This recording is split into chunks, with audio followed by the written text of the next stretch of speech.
TV, Nuestro Mundo Holístico. Hola, ¿qué tal? Estamos transmitiendo nuestro programa número 65. Y el día de hoy vamos a tener un programa especial de Día de Muertos. Vamos a ir a la Casa Museo del Indio Fernández para poder conocer todas estas ofrendas que nos proporcionan, para conocer todas estas ofrendas de personajes famosos, de gente común, esta ofrenda que se le rinde año con año a la muerte de los niños pequeños, de los bebés, al día siguiente a la muerte de los adultos. Esta es la ofrenda que México y en muchos lados del mundo se está llevando a cabo este día.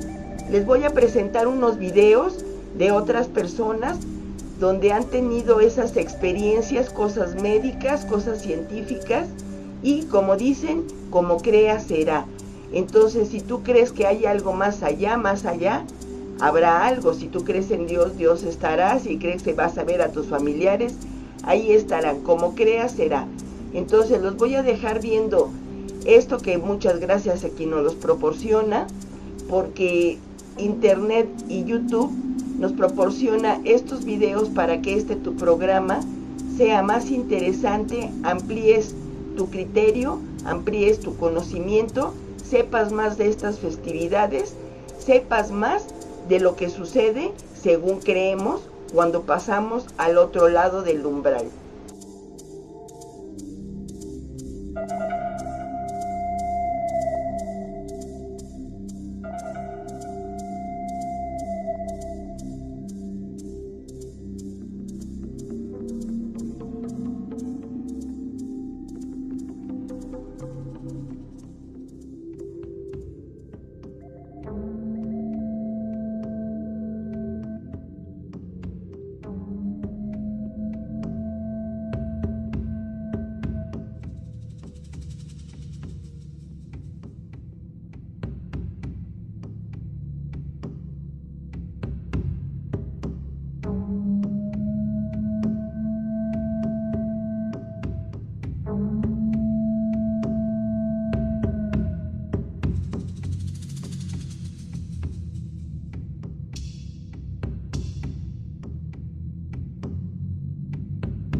TV, Nuestro Mundo Holístico.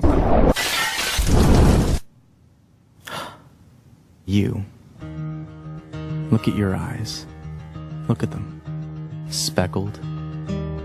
Colorful. Each one unique. And I created every one of them. I created everything. The universe and you. I gave you your personality. I made find you pure, complex. And every day, I give you life. I love you. But something happened. You cheated on me. You didn't trust me. You sinned.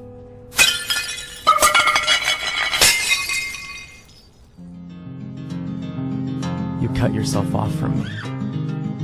And although you're still alive, you were slowly dying. So you looked for other things.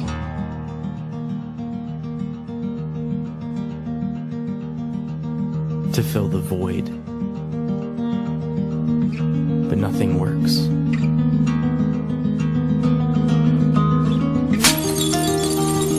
It just kills you faster. And it separates us more and more.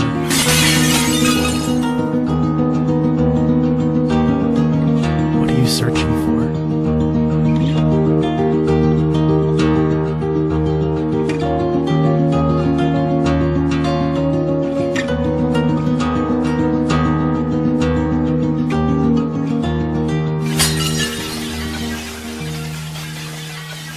I don't want you to die. I created you, not to be destroyed, but to know me.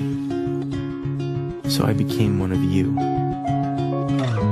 a fragile creation. I was tempted, but I never sinned. I came to save you. You have so many sins. And they have a cost. Someone has to die. You or me. So I took on your sin and traded in my life for yours. And I died in your place. Because I love you. Then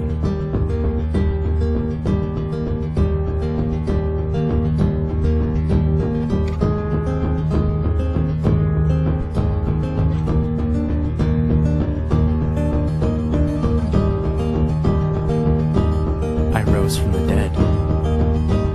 I am the way, the truth, and the life. I am Jesus. I'm not here to condemn you. I came to bring you back to life. Rely on me. I will forgive you and give you eternal life. I love you. And I did all of this to have a relationship with you.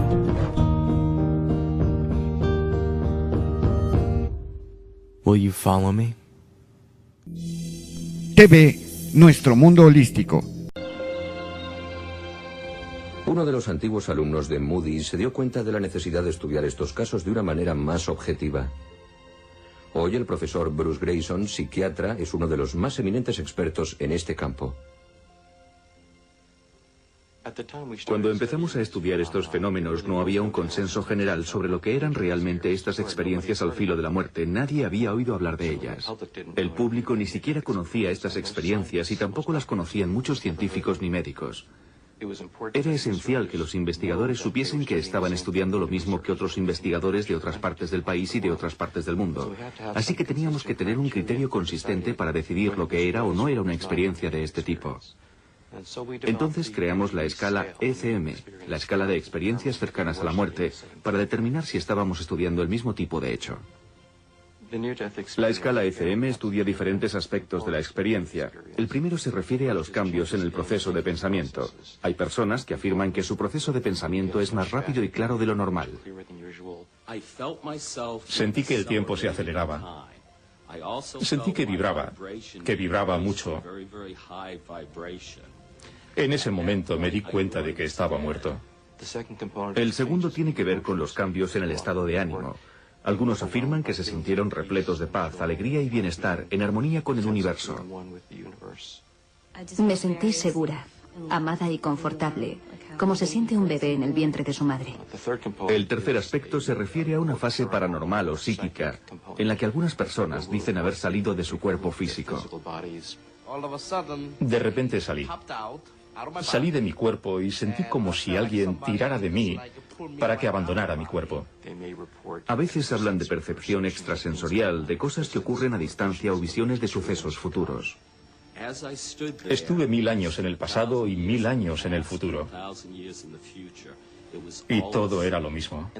Y el último aspecto es el que llamamos el aspecto trascendental.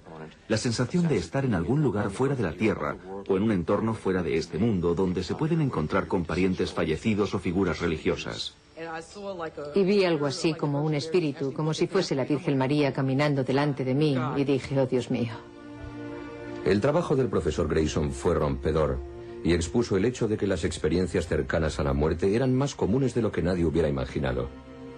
También significaba que ahora se podía medir por qué tipo de experiencia pasaba una persona.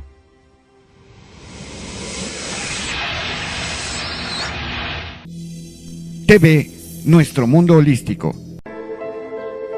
Heather Sloan llevaba una vida normal y tranquila. Jamás había oído hablar de una experiencia de vida después de la muerte hasta el día en que ella misma murió. La llevaron de urgencia a un hospital por un embarazo ectópico. Lo que estaba a punto de ocurrirle iba a cumplir todos los requisitos de una experiencia cercana a la muerte en la escala Grayson.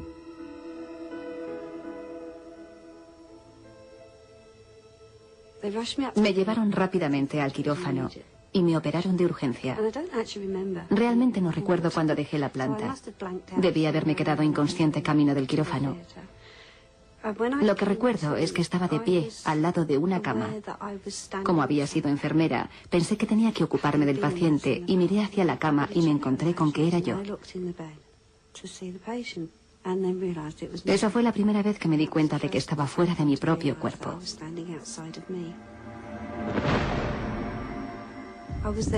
Después me di cuenta de que una voz a mi lado me decía, no te preocupes, ven conmigo, dirígete hacia la luz. Y yo penetré en ese túnel de luz.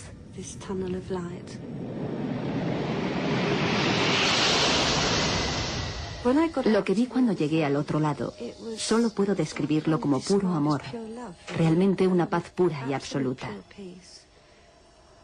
Ni siquiera me importaba lo que había dejado atrás.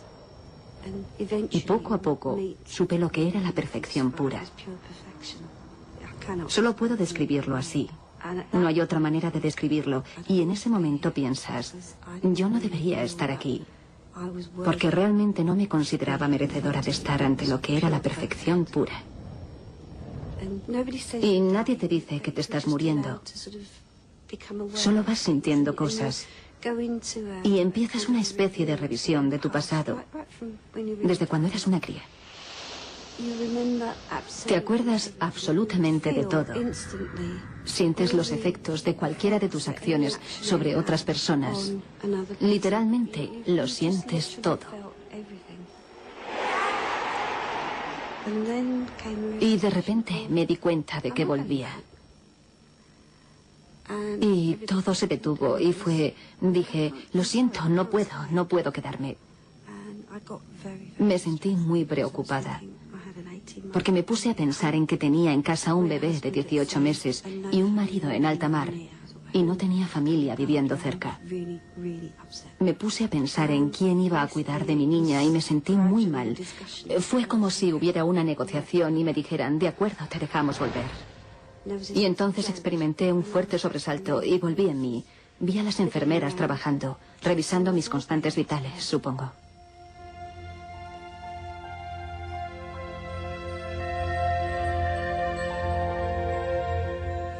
Heather se recuperó lentamente. Contó su experiencia más allá de la muerte a muy pocas personas, hasta que leyó un artículo sobre el tema en una revista femenina. Fue entonces cuando se dio cuenta de que no era la única. Intrigada por lo que le había pasado, Heather decidió que necesitaba averiguar más. Su búsqueda la llevó hasta el Dr. Sam Parnia en el Hospital General de Southampton.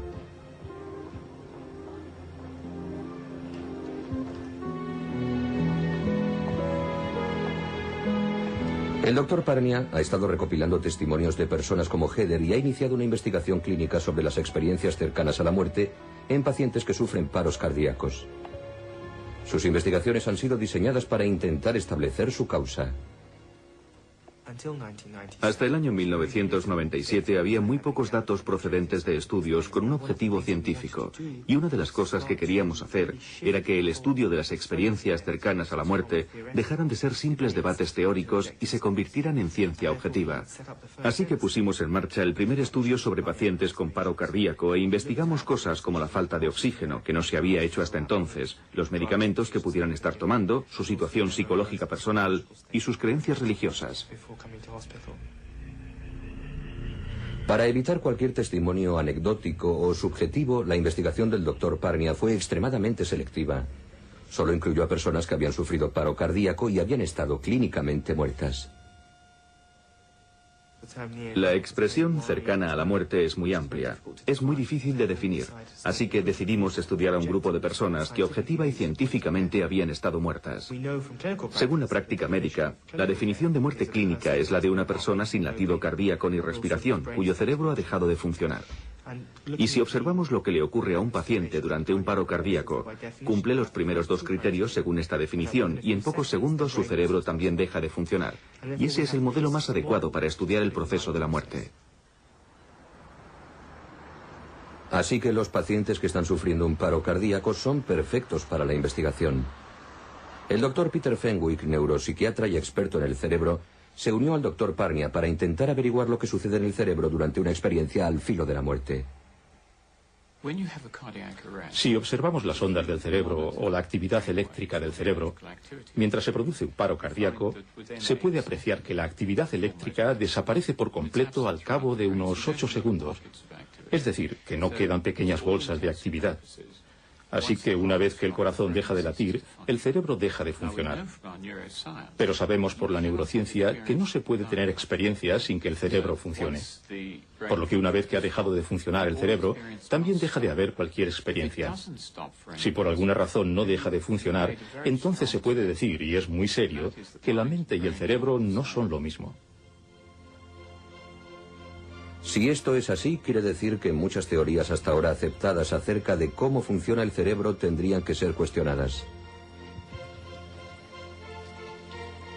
La doctora Susan Blackmore ha dedicado mucho tiempo a investigar estas experiencias cercanas a la muerte. Es psicóloga y fisióloga y una de las investigadoras especializadas en este fenómeno. Pero al contrario de los doctores Parnia y Fenwick, ella cree que el asunto está claro. Las experiencias más allá de la muerte y de abandono del cuerpo que a veces las acompañan son simplemente actividad cerebral. Lo que ocurre durante una experiencia de abandono del cuerpo, una experiencia tan real y tan fuerte que te cambia la vida, es que el cerebro está construyendo una nueva imagen de sí mismo. Es decir, la sensación de estar mirando al mundo desde otra dimensión. Es solo una idea. Según la neurociencia, no hay nadie ahí. Lo que hay son millones de neuronas, todas conectadas entre sí de billones de maneras diferentes. Falta el controlador central. Todo es una ilusión construida por el lenguaje que hemos conocido en nuestra vida. Y la experiencia de estar fuera del cuerpo es otra ilusión parecida, en la que construimos la idea de que estamos fuera de nuestro cuerpo, observándonos a nosotros mismos. Y esta no es una tarea difícil para el cerebro, porque dispone de toda la información guardada en nuestros recuerdos para poder hacerlo. Las investigaciones llevadas a cabo por la doctora Blackmore la han convencido de que todos los aspectos de las experiencias cercanas a la muerte se pueden explicar como una función cerebral y química, y no son pruebas de que la mente abandone el cuerpo. El túnel, por ejemplo. Me parece muy claro cómo y por qué se percibe ese túnel oscuro, con una luz brillante al final. Sabemos cómo están dispuestas las células en nuestro sistema visual, desde la retina en el fondo del ojo hasta el córtex en el cerebro. Hay muchas células especializadas en la zona media del campo visual y muy pocas dedicadas a la zona exterior. Lo que ocurre cuando entras en shock y te falta el oxígeno es que todas las células empiezan a lanzar descargas al azar. ¿Qué es lo que sucede? Con tantas células dedicadas a la zona media y tan pocas en la parte exterior, va a aparecer una luz brillante en el medio y oscuridad en el exterior. Ahora, como estás prácticamente inconsciente con los ojos cerrados y eso es todo lo que puedes ver, tienes la sensación de que te estás moviendo hacia adelante por un túnel con una luz brillante al otro extremo. También comprendemos los efectos emocionales que causa.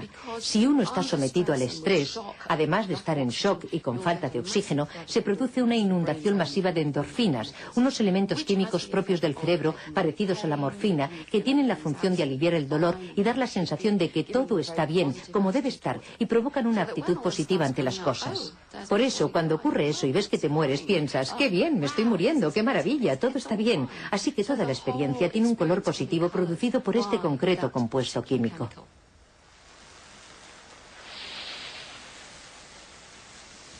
La doctora Susan Blackmore está convencida de que las experiencias cercanas a la muerte las origina el cerebro y no pueden producirse si el cerebro deja de funcionar. Pero los doctores Sam Parnia y Peter Fenwick no están tan convencidos. Mediante sus investigaciones con pacientes en paro cardíaco, están intentando definir exactamente cuándo ocurre la experiencia. ¿Podría ser en el momento en que se pierde la consciencia? ¿O cuando se vuelve en sí? ¿O lo impensable? Ocurre cuando el cerebro deja de funcionar. Es muy difícil definir exactamente cuándo ocurre, porque los recuerdos pueden producirse en un instante y es imposible durante un paro cardíaco establecer el momento exacto. Pero lo que sí nos ayudará a establecerlo es cuando la gente describe experiencias fuera del cuerpo, hechos específicos que han estado ocurriendo durante un paro cardíaco comprobado por el equipo médico. Por ejemplo, un paciente puede describir detalles que estaban ocurriendo durante la media hora que duró su resucitación cardíaca. Y para poder demostrar realmente lo que les está ocurriendo a estas personas y comprobarlo de manera objetiva, necesitamos revisar estos casos concretos. A lo largo de un año, los doctores Parnia y Fenwick entrevistaron a todos los supervivientes de paro cardíaco del Hospital General de Southampton.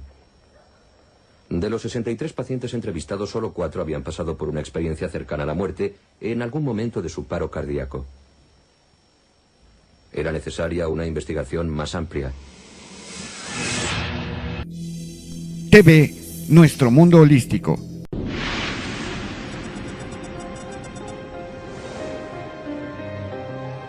A cientos de kilómetros de distancia, en Holanda, Pim van Lommel, un cardiólogo del hospital Rijnstate de Arnhem, también utilizaba el mismo tipo de condiciones de control para sus estudios de experiencias más allá de la muerte en pacientes con paro cardíaco.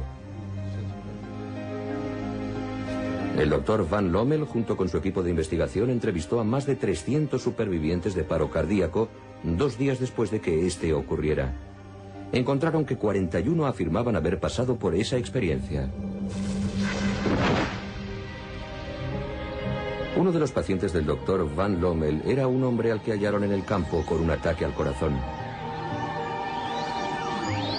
Fue llevado al hospital, donde el equipo médico realizó una larga resucitación cardiopulmonar, durante la cual el paciente presentó las 3 señales de muerte clínica. Su corazón y su respiración se habían detenido y sus pupilas estaban dilatadas. Échame una mano aquí.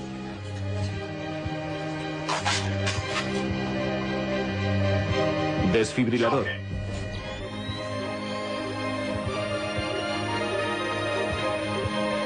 Cuando el paciente se estabilizó, permaneció en coma durante una semana. Una semana después volvió a la planta de cardiología y la enfermera que le atendió durante la resucitación entró por primera vez para darle su medicación. Y el paciente le dijo: "Usted estaba allí cuando me trajeron". Usted estaba allí cuando me trajeron al hospital.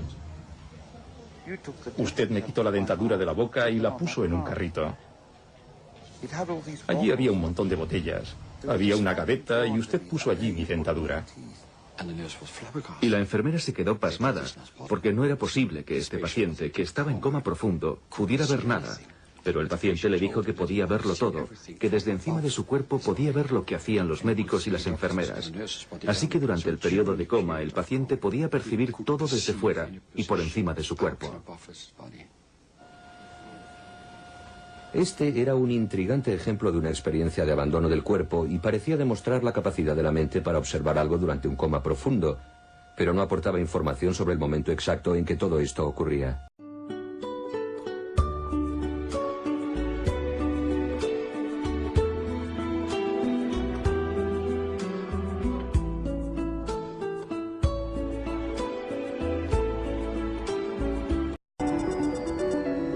En pleno desierto de Arizona hay un científico que intenta dar respuesta a estas preguntas. Quiere desentrañar qué es exactamente la mente y explicar cómo funciona la consciencia. El profesor Stuart Hameroff es anestesista y director del Departamento de Estudios sobre la Consciencia de la Universidad de Arizona, en Tucson. ¿Se siente bien y relajado? Sí. Bien, vamos allá.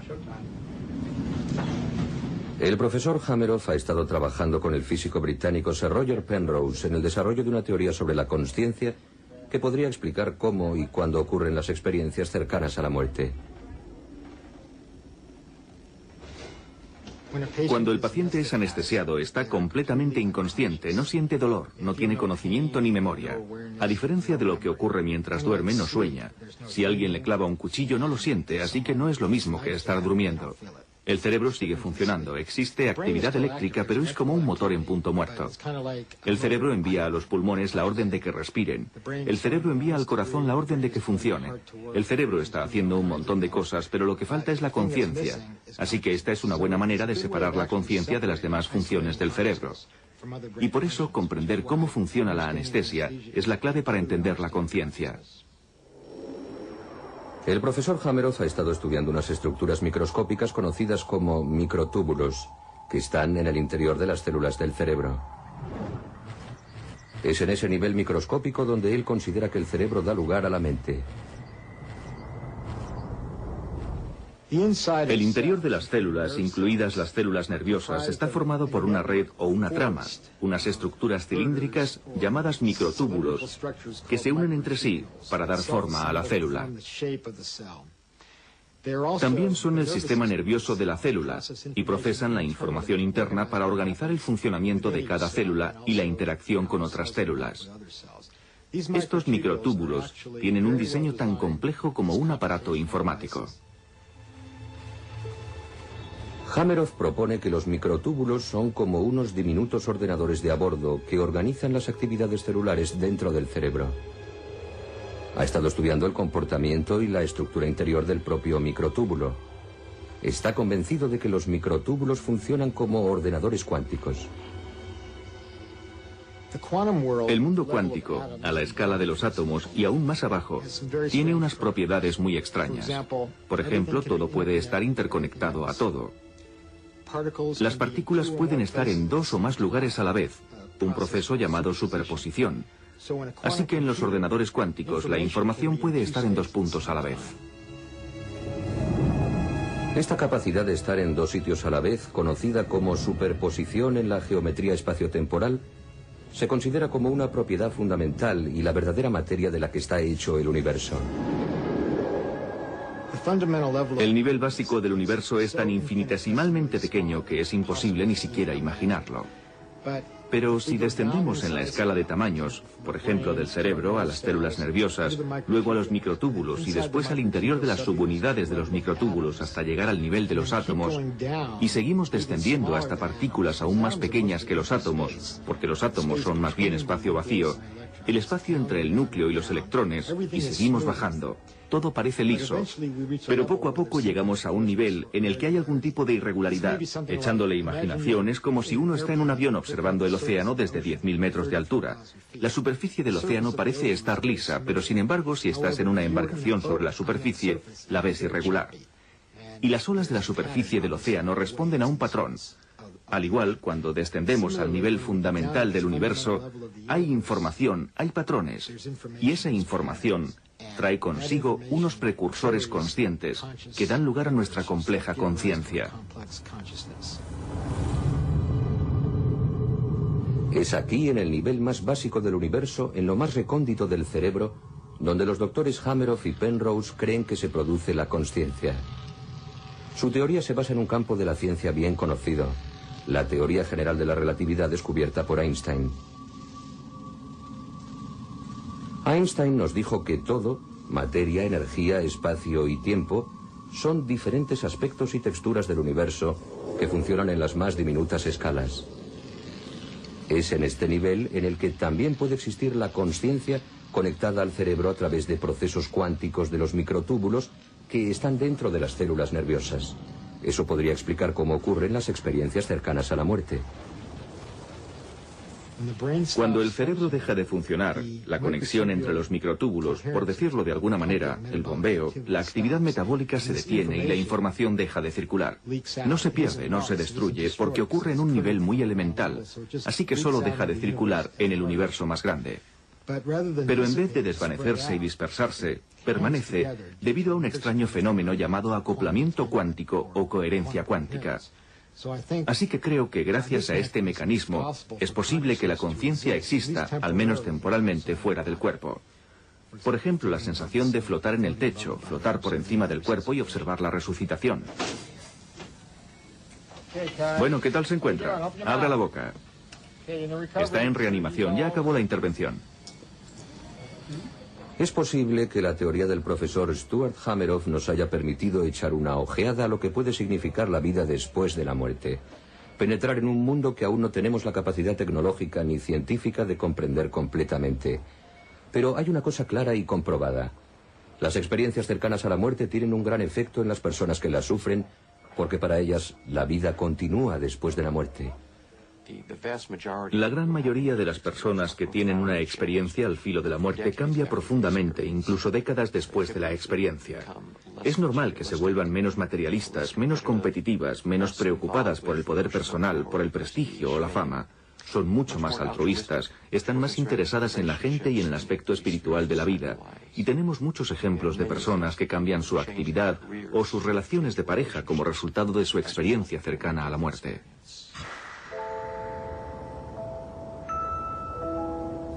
Las experiencias cercanas a la muerte no solo han hecho que cambie la vida de determinadas personas, también han aportado a otros unas vivencias extraordinarias e inimaginables. Los ejemplos más llamativos son los de personas invidentes que han podido experimentar lo que es ver por primera vez en su vida.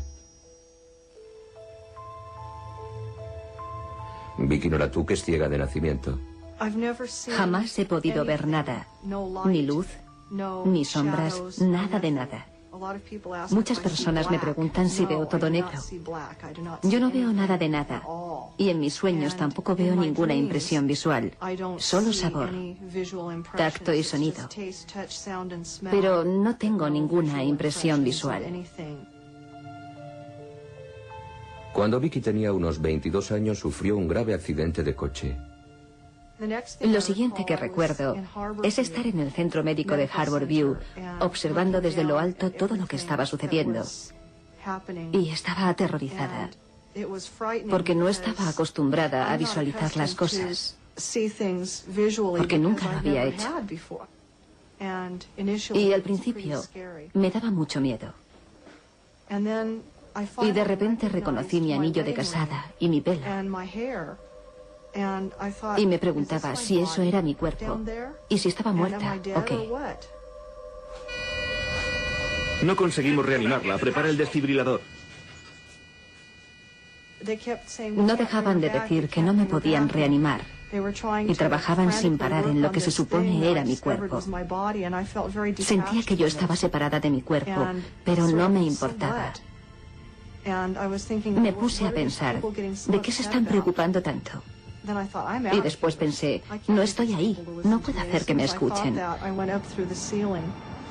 Y en cuanto lo pensé, atravesé el techo como si no hubiera nada. Fue maravilloso estar ahí fuera, libre y no tener que preocuparme de si me podía dar o no contra algo. Y sabía perfectamente a dónde iba. Me pareció oír unos molinos de viento. Era un sonido tan increíble que es difícil describirlo. Iba desde los tonos más graves a los tonos más agudos.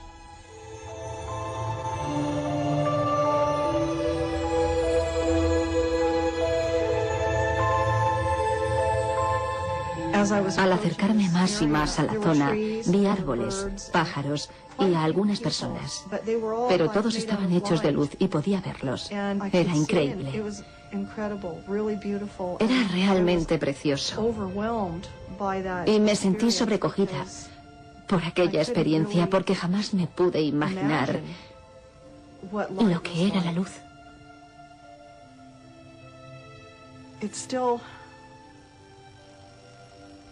Aún me emociono cuando hablo de ello porque Había momentos en que sentía que podía saber todo lo que quisiera, que en aquel sitio es donde estaba toda la sabiduría.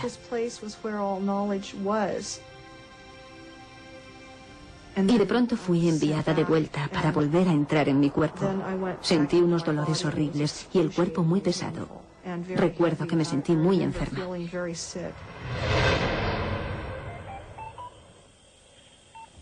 El caso de Vicky sugiere que su mente seguía funcionando mientras que su cerebro no era capaz de suministrar la información visual, aunque fuera capaz de ver.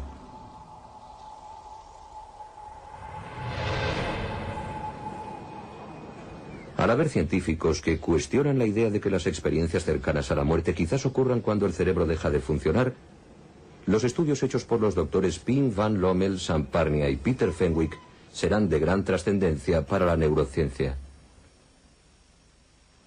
Si repasamos la ciencia, lo fascinante es que las cosas que muchos científicos suelen considerar como o blanco o negro, me refiero a teorías rigurosas, si las miramos 50 años después, el criterio la mayoría de las veces, por no decir todas, ha cambiado.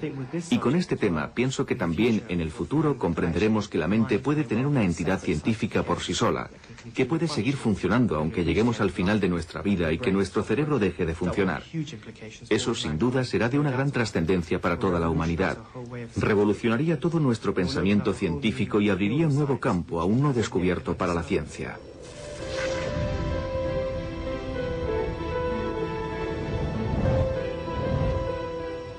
Aunque sufrí un accidente de coche, estoy feliz de ser como soy ahora. Tengo a mis hijos criados. No tengo problemas ni dificultad alguna. Y desde luego, ningún miedo a la muerte. Es como si ahora estuviera realmente preparada para aceptarla. Estoy muy satisfecha de haber tenido esa experiencia, porque me ha ayudado en muchos aspectos de mi vida. Y me ha ayudado a enfrentarme a muchas cosas de una manera más constructiva que antes. No me importaría morirme de nuevo para pasar por otra experiencia cercana a la muerte. Sí, sé que suena como una locura, pero es la verdad. Si no hubiera tenido esa experiencia, no tendría el menor interés en estar aquí hoy. Creo que la muerte es solo una ilusión. Creo que la muerte es una mentira asquerosa. Detrás de la palabra muerte no hay nada de verdad.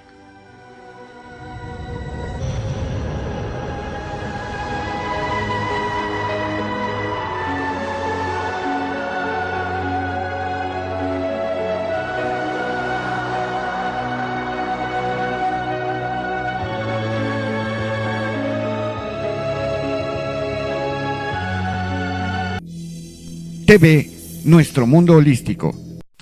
Tienda independiente. www.tiendarockindependiente.com. ¿Pensando en ir de compras, pero no quieres hacer colas y evitar multitudes? Tienda Independiente te ayuda a comprar o vender desde casa. ¿Vendes perritos? ¿Compras departamento o alquilas una lancha para tus vacaciones? Desde la comodidad de tu computadora, sin riesgos o malos entendidos. Tienda Independiente. www.tienda.arrockindependiente.com. Toda una tienda virtual a tu servicio. Publicidad en serio para ti o para tu negocio. Anuncia las 24 horas y los que buscan encuentran. Llama ahora al 5698-6336 o al 5698-5274 o mándanos tu correo a tienda@rockindependiente.com. No esperes más, lo que tú vendes, alguien lo busca en este momento. Tienda Independiente, siempre a tu servicio. www.tienda.arrockindependiente.com. Es por ello que la ciencia, como ya he dicho antes, no ha encontrado la fuente de almacenamiento de nuestro cerebro. Hay gente que les extraen trozos de cerebro, pedazos de cerebro, les lobotomizan por tumores, etcétera, y siguen manteniendo los recuerdos, sea de un sitio o sea de otro. Al parecer no están almacenados las memorias en nuestro cerebro. Ocurren cosas muy curiosas. Incluso ha habido oportunidad de gente que ha recibido un trasplante de hígado y ha empezado a tener recuerdos, gustos y sensaciones parecidas a aquella persona que le donó el hígado. Esto es real. Yo he tenido ocasión de escuchar el caso de una persona que le gustaba el rap, murió, donó ese hígado, la persona que recibió aquel hígado empezó a partir de ese momento a tener una especie de gusto por la música del rap. Bien, yo sé que algunos de vosotros pensaréis que es absurdo, pero realmente hay experiencias alucinantes sobre las cuestiones de las donaciones al respecto. Vamos a continuar. TV, nuestro mundo holístico. A friend of mine got shot and died a couple days ago. So it's been on my mind. What happens at the time of death? And where does the life force go? What is the transformation? Thank you. Thank you. Well, I haven't gone through physical death yet, as the Zen master who was asked about life after death said, I don't know. And they said, why don't you know? You're the master. And he said, yeah, but I'm not a dead master. But I've gone very deeply to what one could call death to identification with form. So in a way I have gone into that realm from where I can say and know that ultimately what we see as death is the dissolution of form, that the eternal in us, which I know that firsthand, cannot be touched by that. So what exactly happens, I would say, depends on whatever state of consciousness you were in. That was your predominant state of consciousness in this lifetime. If in this lifetime you were continuously identified with form, your body, or the psychological form of me, that means consciousness, this expression of consciousness, was still in a somewhat dreamlike state, which is identification with form. And you can easily extrapolate from that if the tendency of consciousness to identify with form was still there, which in other ways the awakening had not happened. This tendency will continue. There will be further identification with form, and the process will continue as the consciousness that is not yet fully awake will continue to identify with form again, and then gradually come to a place where awakening happens. Or if there has already been a disidentification from form in this lifetime, then you can extrapolate from there that the compulsive urge to identify with form and to seek another form or another cycle of form identification, this compulsion to seek further experiences through identifying with form then would either be much weaker or be completely absent, in which case the consciousness that you are is no longer bound to this realm and will not seek to re-experience the realm of form. But in either case, you really, I can tell you that all is well. It does not really matter whether this person now needs further experiences of identification, in which case this will happen, or whether he's already free of this urge, in which case he will move on and live in a realm that we can't even conceive of from where we are here. I get a sense deep within in the forms of what that is, but we don't need to talk about it here. All we know is nothing. This is the beginning of A Course in Miracles, which is the entire Course in Miracles summarized in 2 lines. Nothing real can be threatened. Nothing unreal exists. Herein lies the peace of God. That which is real in him is beyond form. Anybody can know that when you see a dead body, you realize that this is no longer whom you knew. This is not the being that you knew. This is only a shell. So nothing real can be threatened. Nothing unreal ultimately exists. This is why sages from all traditions speak of this realm of form as ultimately illusory. It depends what level you look at. The important thing is all is well.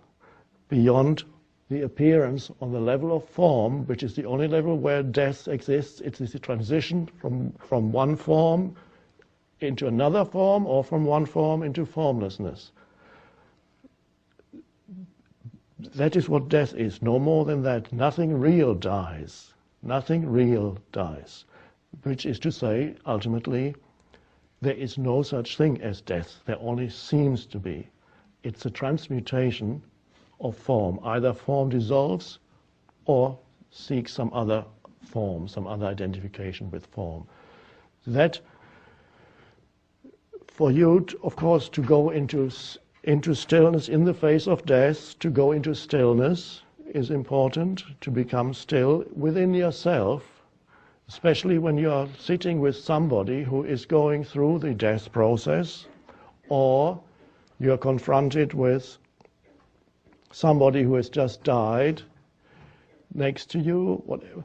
To be with that, immediately close your eyes, go into the deep stillness where you realize who you are. And once you realize who you are, which is formless consciousness, then you realize also that nothing real died. Nothing real died, which is to say, ultimately there is no death. It does not mean that you can't feel sad.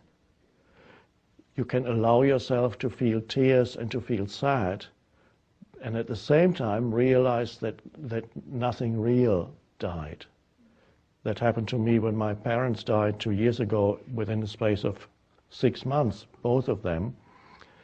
So to be confronted with the death of a loved one in a short period of time. Yes, there were tears and there was sadness, and at the same time there was the realization that ultimately there is no death, and who they were in their essence has not been destroyed.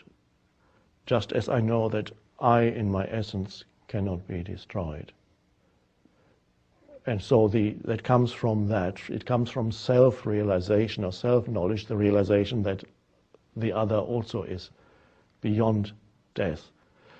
That's so you can have the coexistence of, yes, on this level, there is a place for sadness and mourning and tears. If it happens, it comes in waves. You may have noticed usually if somebody close to you dies, the sadness comes in waves at you, and then you cry, and then it leaves you, and then comes another wave.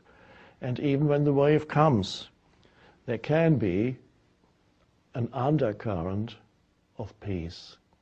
So you're not totally in that emotion, you're not totally consumed by it. It exists there in your own spaciousness.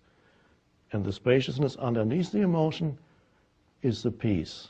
And it's only from that inner peace that you can realize the truth behind death.